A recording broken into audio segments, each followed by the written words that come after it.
Hello and welcome to the Passing Through podcast. They say you can't step in the same river twice, but I'm coming to you again from Terény, Hungary. This time from inside of an old house, because I'm not sleeping in the van for the past few days due to the sickness that you could probably hear stalking my nasal passage and lurking in my esophagus. Shockingly, I got sicker and sicker sleeping in a cold van with little air circulation. When I'd wake up in the mornings, there would be dew gathered all along the metal surfaces of the van. It was as though the van itself was sweating. So I think breathing in that waterlogged, uncirculated, virus-infested air was just causing some mold and dew to gather on my lungs in a way that wasn't helping anything. So I've retreated into a Hungarian domicile where I have been using heat and tea and Hungarian remedies like turmeric, lemon, ginger, honey, and vitamin D, an ancient Hungarian cure for all that ails you. But you may hear strange sounds in the background during this episode. And that's because the building is old and it pops and cracks and makes spooky sounds. I'm going to try my best to remove them so that they're not distracting. But sometimes I'm not going to be able to remove them because they're going to happen while I'm speaking and they're going to be louder than my voice. So prepare your butts. So the first thing that you should know is that I'm recording this and it's nighttime. I don't usually record at night. I'm going to create the illusion that we're in the daytime by playing ambient farm sounds of chickens and birds and wind and crickets and whatever other sounds permeate the soundscape. But know that all of that is only an illusion. And I am in a small house, in a small room, in the dark. Well, I'm not in the dark, but the heavens above me are in the dark. So keep all of that in mind as we deepen our journey together into the unknown, because I don't have any idea what I'm going to talk about tonight. I feel feverish. I feel tired. And there's a dog barking outside that I wonder if you can hear. I deliberately waited until nighttime to record this because I thought that it would be quieter overall. The ambient daytime sounds include cars passing, cows mooing, bells on the necks of said cows ringing, church bells ringing.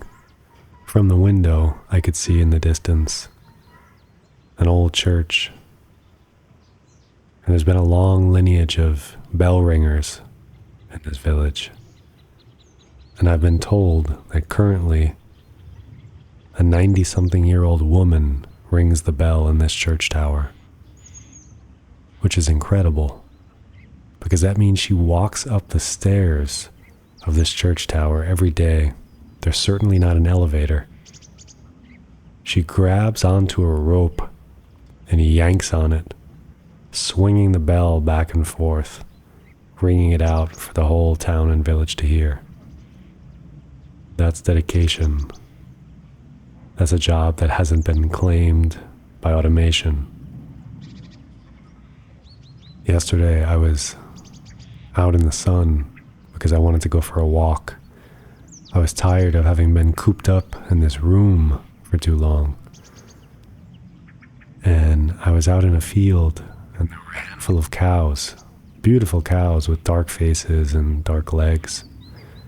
And like I said, One or two of them had cowbells on.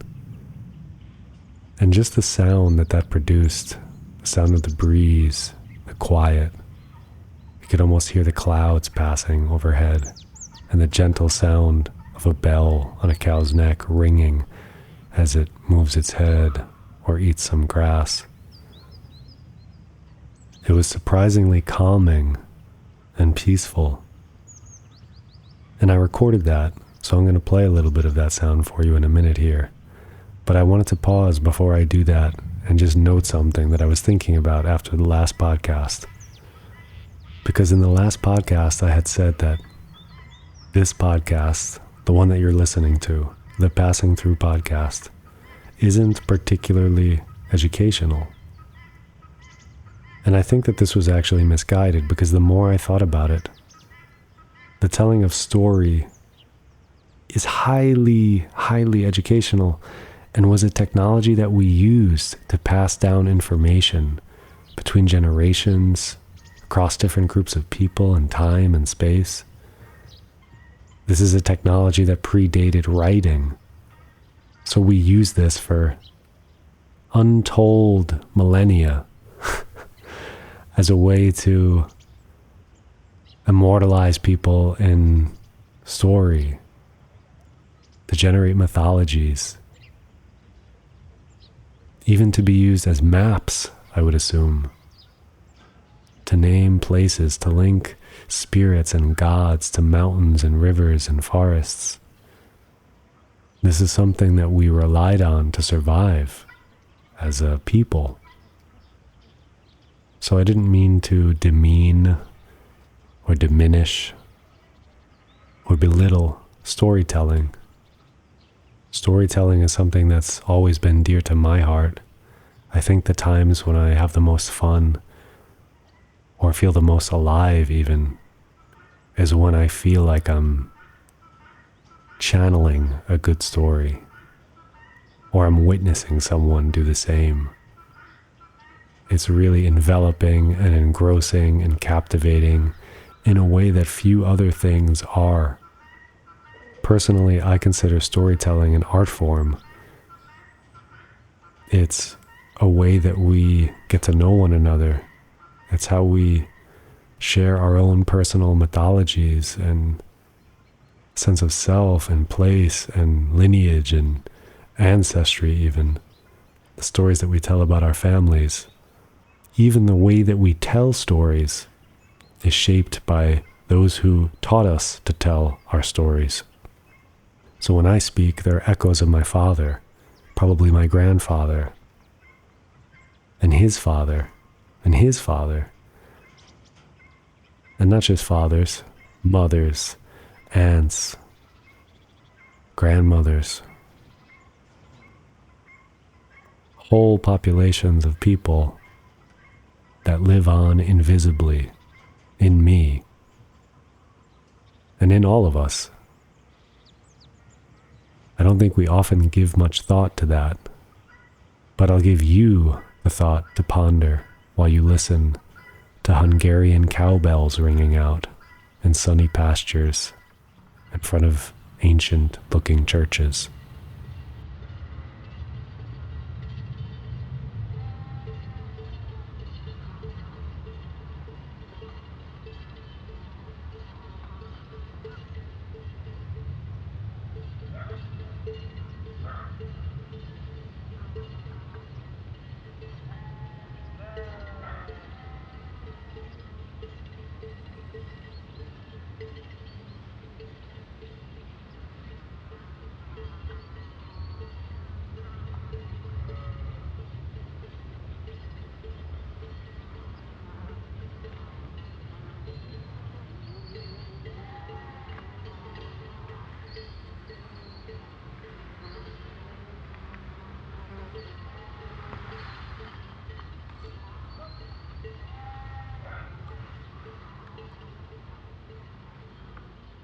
So in the interests of story, I wanted to give you a few little vignettes into what it's like living in a van in October in the cold. And you're getting a little bit of that through my nasally congested voice. But many of you probably have little experience living in a van. I know I had no experience up until this year. So I'm going to kind of walk you through little snippets so you can get a sense of what it might be like to give up your apartment, your job, your social circle, your familiar way of life, to pack a few belongings into a small space on top of 4 wheels and hit the open road. During springtime, when the flowers are in bloom and the temperatures still aren't too warm, things are beautiful. There weren't many flies or mosquitoes or ants, all of which would make an appearance once summer came around. But in the beginning, in those early days of spring, it was glorious. There was something so cozy about being able to just drive somewhere, anywhere, and stop and lounge in the back with a book or write some small composition with a mini keyboard. Back then, I still had a good habit of meditating, so even doing nothing in the car, just being in nature, in a forest, surrounded by the sounds of birds, just breathing, was really liberating. And then, as many listeners will know, at the start of summer, I broke my foot in a forest. And that's the thing about forests. They can be beautiful sanctuaries. They could be sacred groves, or they can be dark forests, and anything in between. And that's why so many stories, speaking of stories, use the forest as a backdrop. Sometimes the forest is the story. The forest can suit almost any narrative. It is a symbol that is so core to the human experience.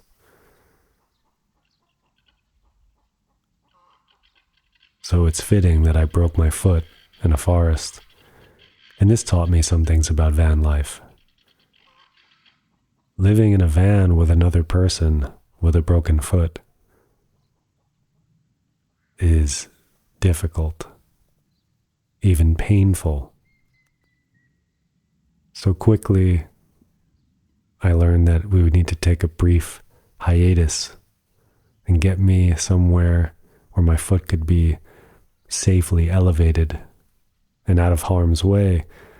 So we went to Asha's grandmother's house. This is accidentally, organically emerging as a sort of fairy tale story. We have the forest, we have grandma's house. I just need a wolf and a red cloak. But yeah, I laid up there for some time. I let the foot heal and we got back on the road. The wolf was the waiting. And when we got back on the road, we realized the importance of certain unspoken accoutrements that you might have in a van. Namely, the most important item that you will have in a van. And anyone who has ever spent time in a van probably already knows what I'm going to say. Your secret friend while you're in a van that helps you alleviate certain bodily urges. That's right, I'm talking about a piss bottle.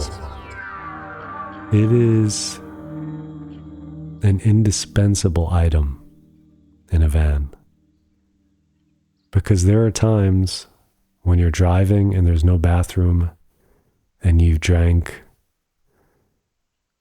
untold liters of water and your bladder is swollen like a cartoon water balloon and needs to be discharged. So you can just pull over, go into the back of the van,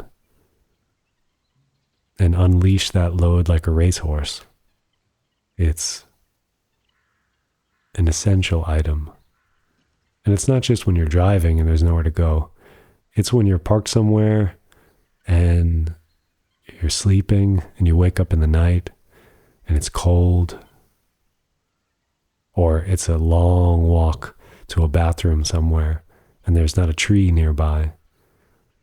Maybe you're in a campground and you can't just go outside and take a leak.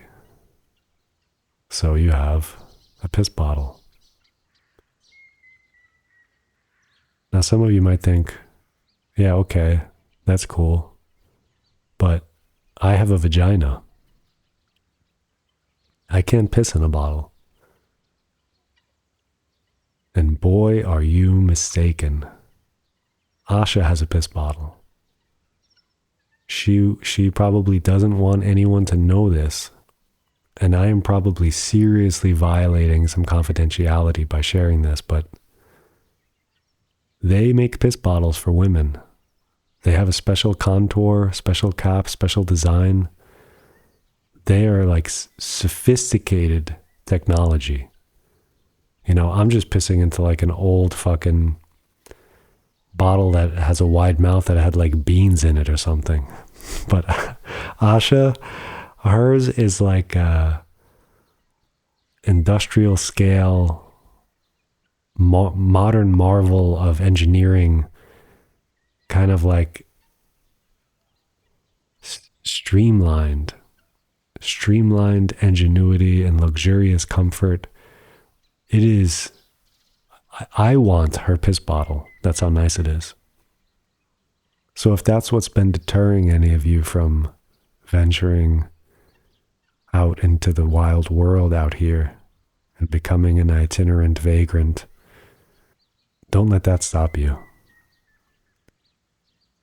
Now, that's one half of the items that you might be thinking about. You might be going, okay, yeah, there's pissing, but there's also the other thing. That other thing that you aren't talking about, that sometimes accompanies pissing. And you're right. For that, we have an emergency shit bucket. Which is another thing that people don't tell you about van life. I mean, some people go to elaborate lengths to create not shit buckets, but legitimate functional toilets that they put in their vans. We don't have the space for something like that in our van, so we do it the kind of gritty punk way where it's just a small bucket with a dog shit bag that you put in the bucket to prevent shitting on the actual bucket. So yeah, imagine the scene. It's hot summer. You're somewhere. Maybe you're in the woods. You're parked at the head of a hiking trail. There's other cars around. But it's mostly quiet. And you're hanging out, you're reading, maybe you're writing, maybe you're having a phone conversation with someone you haven't spoken to in a while. And all of a sudden, deep in your bowels, you feel that distinct and unsettling feeling of something settling in a bad way, in a bubbling, gurgling, tumultuous sort of way. And you get the feeling that there's something urgently banging on your back door. There's something inside that wants to get outside. And there's no toilet anywhere in sight. What do you do? You go into the van, you get the shit bucket, and you squat down, and you release the Kraken. Now when you do this, you're in the van, and you have some level of privacy because the windows are rolled up. Hopefully you have some kind of divider between you and the front windshield, as well as the back window, to shield you from prying eyes. So you're in there, you're sweating, there's no ventilation. You can hear everything through the thin metal walls of the car. So if people are walking by, if children are laughing, if dogs are barking, if birds are chirping, you're hearing all of it. You're out there in it. And this can be a little bit distracting, but there's also the heat. You're sweating. You're in an awkward position. You're not seated on a porcelain throne. You're not in that ergonomic position that you've come to know and expect. You are in a uniquely compromising, awkward position where you feel like a half animal, half man, half ape, half feathered lizard shitting out crude oil into a basket, into a dog shit bag in a basket. Now, if you can envision that, you are ready. So I would recommend that you just go and throw all your money into a van and just get on the road. Now, if you're having a hard time envisioning this, I'm gonna help you. We're gonna keep going. So you finally get this wretched ooze out of your body, and you awkwardly cleanse yourself quickly because the smell is permeating. It is seeping and crawling, smearing itself all around the surfaces of the van, the perimeter of your nose. It's climbing all over, getting caught on the little hairs inside your nose. It's everywhere. Not the actual substance, remember, but the smell. So you quickly tie up the bag and you go to get out of the vehicle, but you realize you can't just jump out of the back of a van with a bucket in one hand and a dog shit bag with a human-sized shit in it in the other. You can't do this because then all of your covert energy, all of your James Bond mystique, all of your secret agent sexiness will be completely evaporated, deflated, and exposed as a fraud, as an imposter. Have you ever seen James Bond holding those two items? Do you think James Bond would ever find himself in the back of a van doing what you just did? Of course not. That's not how that works. A little aside about James Bond, actually, now that we're on the topic. I don't believe that we were talking about James Bond, but here we are. James Bond, when I was a 10-year-old kid, this was some years after I was just shitting in a diaper, speaking of feces and bowel movements. After that phase had ended, and now I knew it was possible to be cool, because it isn't really possible to be cool with shit in your diaper. You can try, you can pretend, you can fake it till you make it, but that only goes so far because people could smell when you have shit in your diaper. But I digress. When I was a kid and I first saw a James Bond movie, I don't even remember what the first James Bond movie was that I saw. It might have been GoldenEye.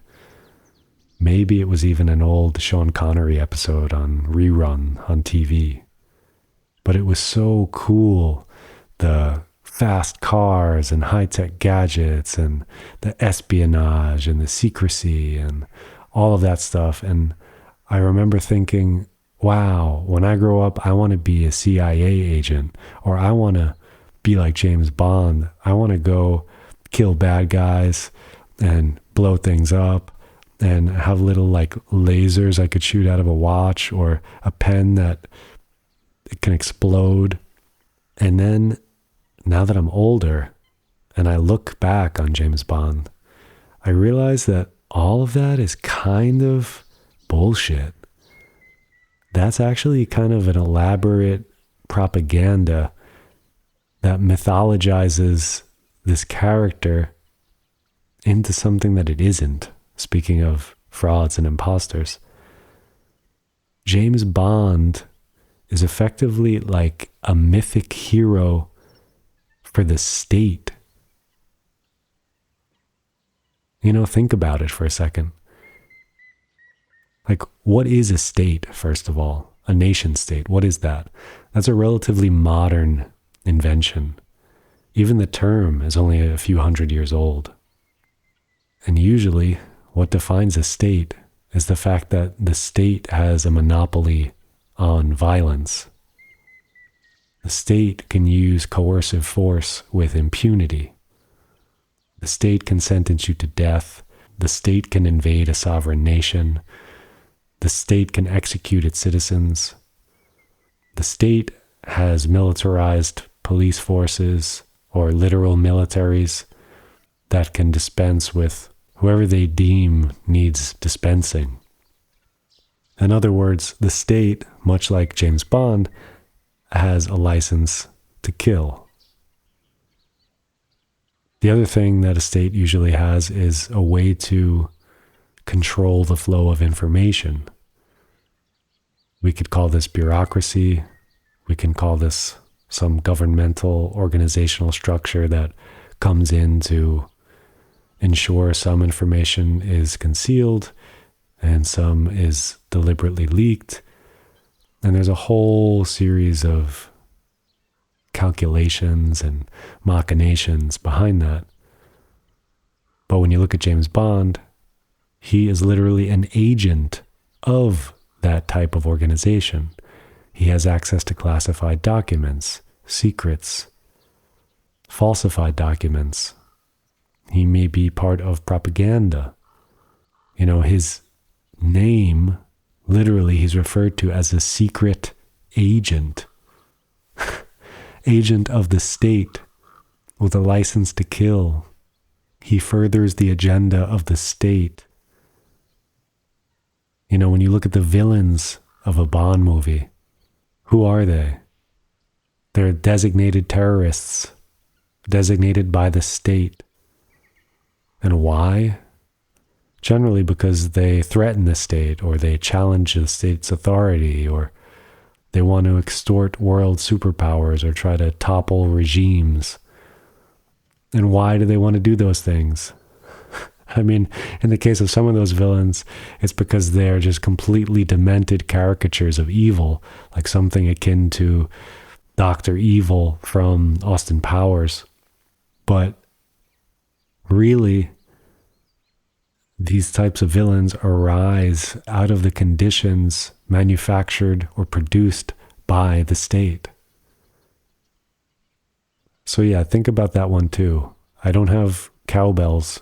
I mean, I could replay the cowbells, but maybe I'll play you a different sound. Just listen to this and allow all of your childhood dreams and associations of James Bond to just drift away like pollen or ash.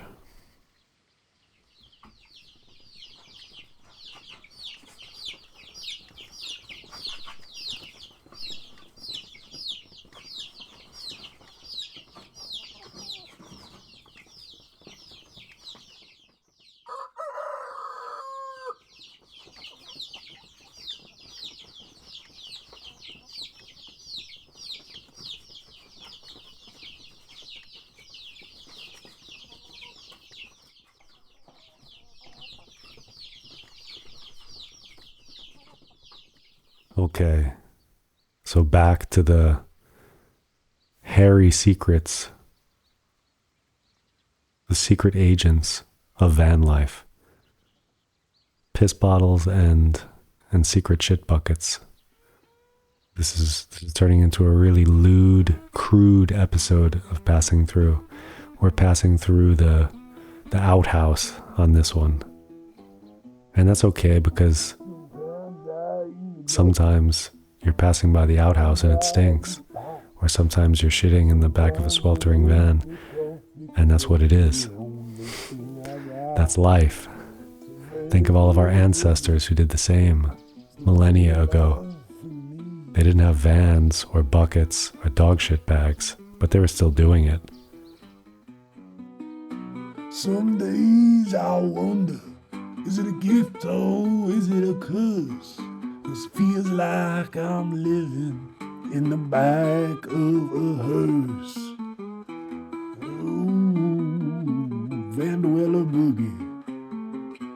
150 miles before we run out of fuel. So as this year progressed and summer heat came and went, now here in Hungary, we've been dealing with a new foe, the new adversary, and that is cold and morning frost. Because we don't have a heater in our van. It's partly insulated, and we have thick blankets, and we dress like we're camping when we go to bed. They have thick layers of clothes, hats, socks, 3 layers, you name it. Thermal underwear. So we're warm enough, and there's 2 of us. But it's still cold. Under the blanket, it's warm, but anything above the blanket turns to ice. If I'm sending a message before bed or just checking something or setting an alarm, whatever I'm doing on my phone before I go to bed, Googling shit buckets, lusting over fancy new high-tech piss bottles that James Bond would love, I can feel my fingers turning to ice. It feels like they're getting blue. So it's real. Cold is real. I assume people probably even die sometimes from situations like that. So it's no joke. And I mean, it's not that cold yet where we'd perish in the night from the creeping chill. It's not like that. But we will have to ensure that we are in places that don't drop below a certain temperature. And if we're uncertain of that, we will have to make sure that we are in a place where we can vacate the van, like I'm doing now, and live in a place that's warmer and safer. So this is the lesson that we're learning as we move into winter. And that's an interesting thing about van life. It really reconnects you with the environment around you, because it sort of is like camping in a metal tent. You hear the birds, you hear the sounds, from the previous Terény episode I released with the sounds of these male deer rutting, these bestial, savage sounds. Being in a van and hearing all of those things around you, sometimes I heard, I don't know if it was boar or deer or what kind of animal, but walking along the side of the van in the mornings when the birds were out, sometimes birds jump on the roofs or the hood of the car or the side mirrors, and they wake you up. You don't know what it is.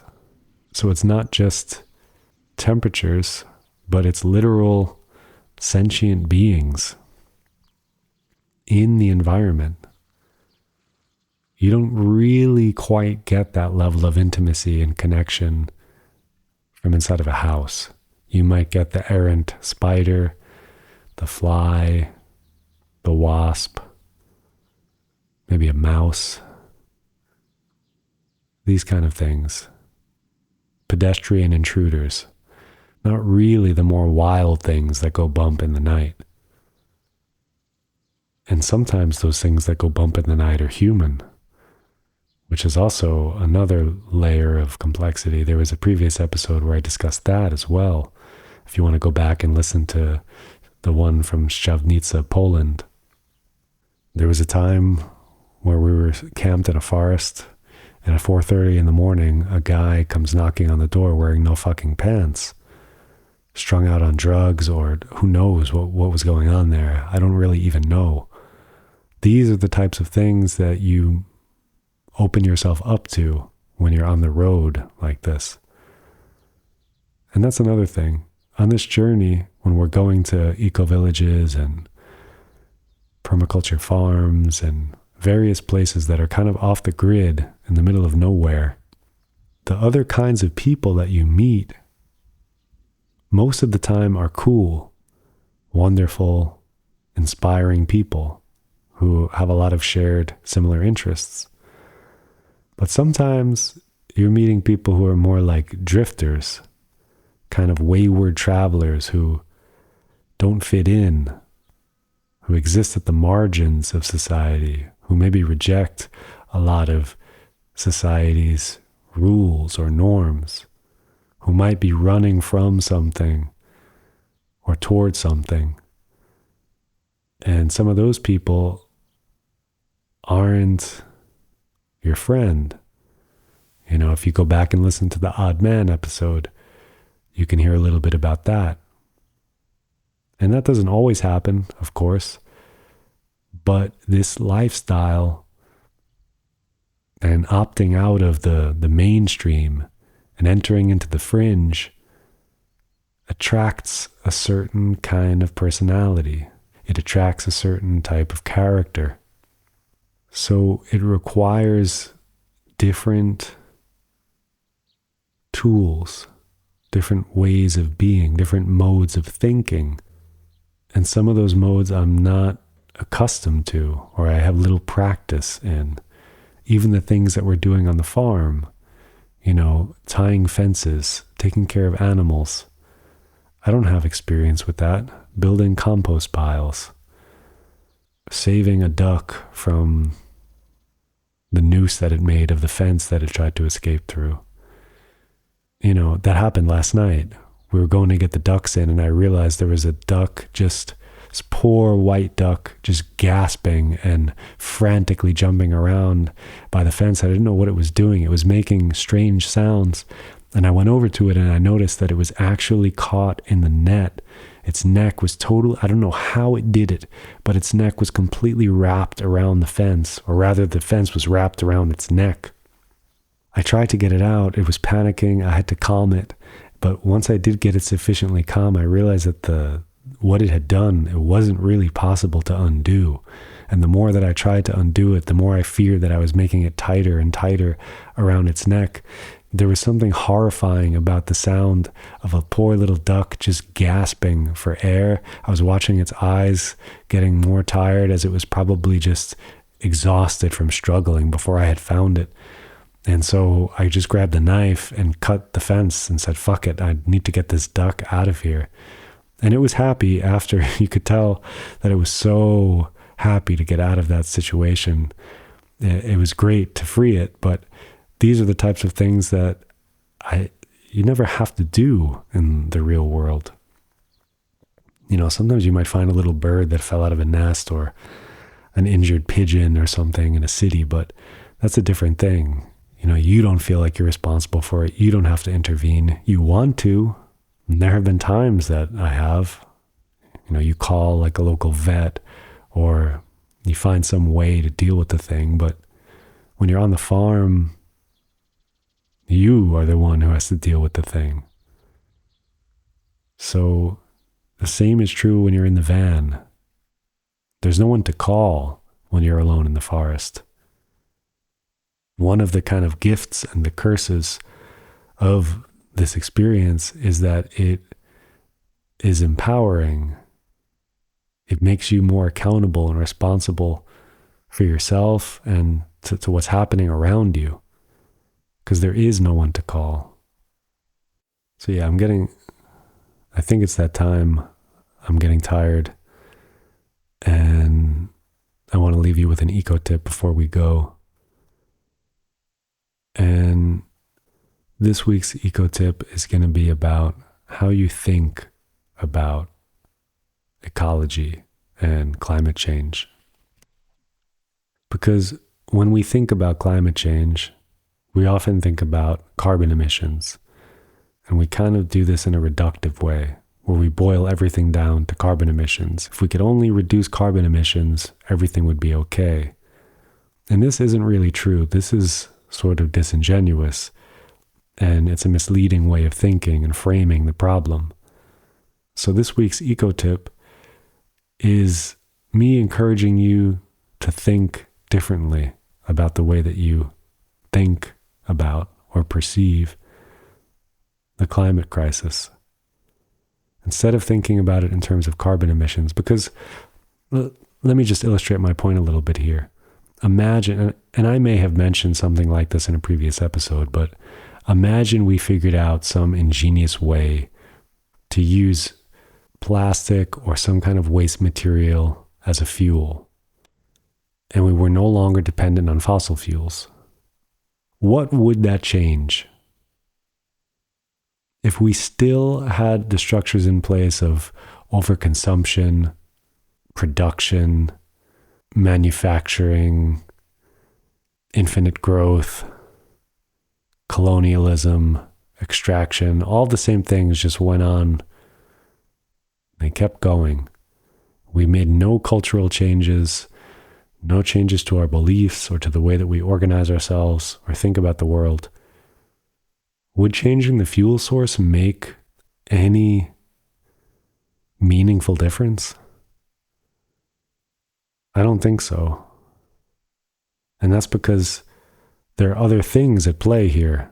There's habitat destruction, biodiversity loss, wildlife loss, species extinctions, pollutants, soil contamination, erosion, zoonotic diseases, deforestation, all of these types of things, water pollution, air pollution, fresh water scarcity.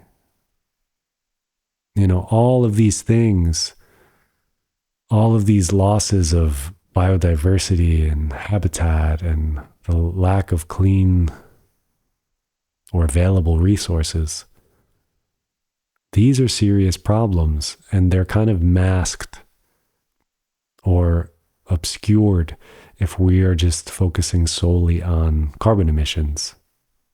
So my tip this week is to try to reframe your thinking a little bit and think about all of the other implications and all the other things that are happening that relate to climate change that aren't immediately resolved or even in the long term resolved by reducing carbon emissions.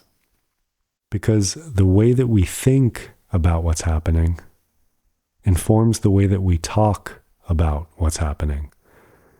And if the way that we think about it is reductive and limiting and conceals other important aspects of the discussion, then we're doing ourselves an injustice. And we're not thinking, speaking, or acting holistically. And we need to think, speak, and act holistically if we're going to tackle the sorts of challenges that we are faced with as a people. So that's my tip for this week. As always, be good to one another. And I will talk to you next week.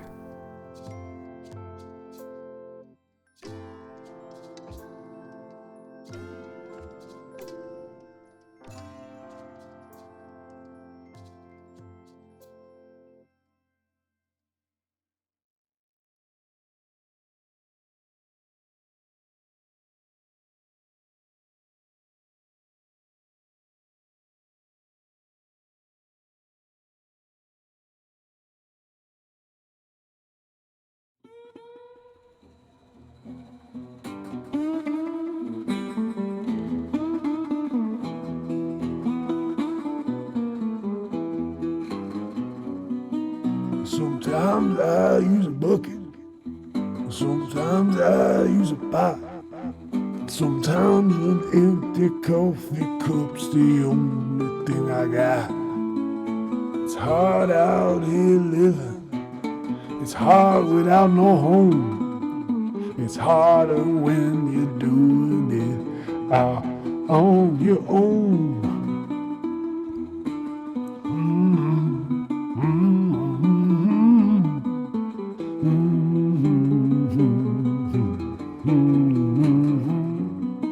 I'm caked in dirt and grime. My lungs are full of mold and I'm thinking I might die.